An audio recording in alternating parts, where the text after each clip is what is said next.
Welcome to the TechBurgh.com podcast. This is episode 7. We're here at the Creative Treehouse again. This episode is brought to you by TwoBoo Domains.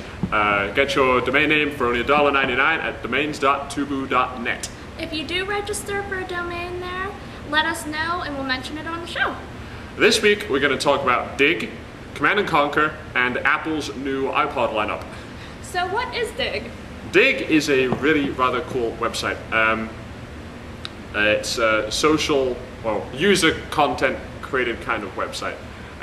Basically you go on there and submit a link to an article you like or have written or something like that, and people dig it or bury it, meaning they'll see the article listed and they'll click on a thumbs up or a thumbs down to see if it's any good or not.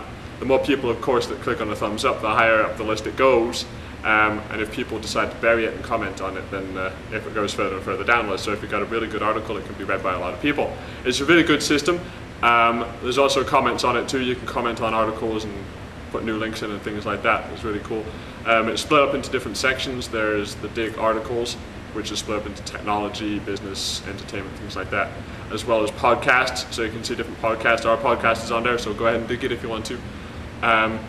Things like that. So Digg's a really cool website, really good. There's some really good stuff on there, as well as there's an associated podcast like we do, which is Digg Nation, DIGGNATION, link here, which is basically two guys sitting back on a couch, Kevin Rose and Alex Albright, great guys, drinking beer, talking about the top stuff on Digg, which can get kind of crazy sometimes, so don't show the podcast to your kids, but they'll go through between 7 and 10 beers in a podcast.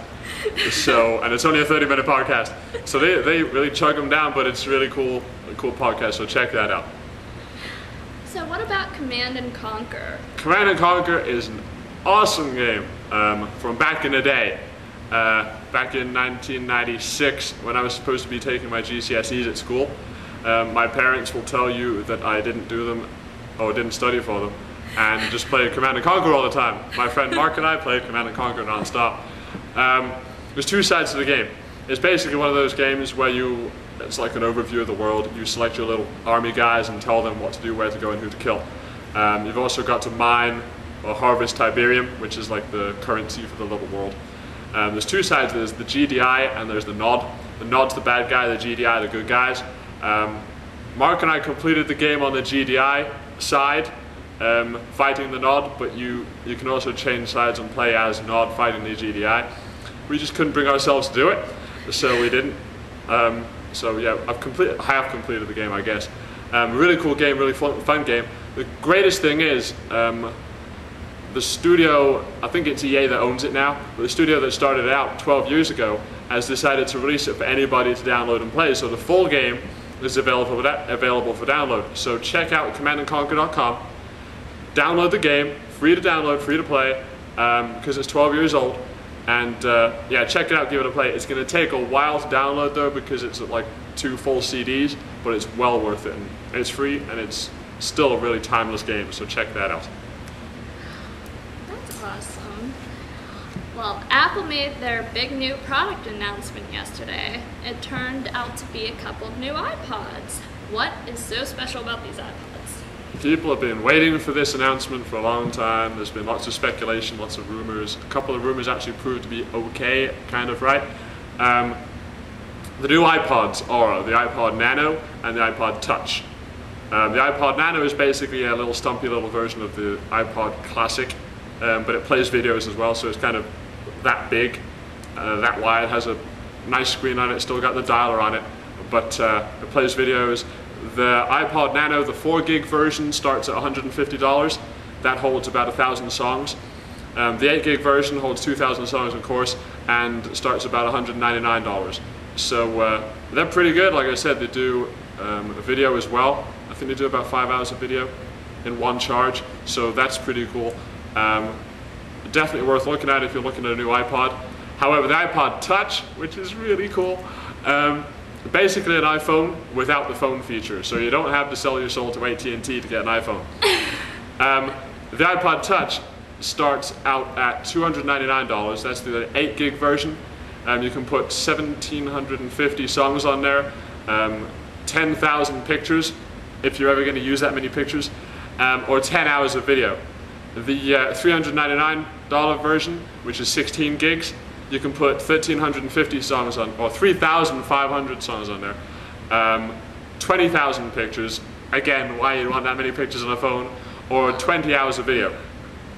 However, something to remember is the iPod Touch on a single charge will only play still 5 hours of video. So even if you've got 10 hours of video in there, you've got to charge it up to watch all 10 hours, or leave it plugged in or something. So the iPod Touch, like I said, is basically an iPhone without the phone. It's still got the multi-touch display, so you can still enlarge pictures and twist it around and things like that. You can still do all the cool stuff. It's a really nice display. One of the better things is it's got Wi-Fi capable, so you can sit in your local Starbucks or coffee shop, wherever, or on your home network, and browse the internet on your iPhone. There's still a lot of, well, there's still a few iPhone incapable websites, but the majority of websites are iPhone capable now. You can browse it and expand stuff and do all the cool iPhone stuff like you see on the commercials. But one of the greater things is, I know it keeps getting better and better, one of the greater things is you can get on your Wi-Fi, get onto the iTunes store, and download your music straight from the web onto your iPhone. You don't any longer need a computer to put music on your iPhone.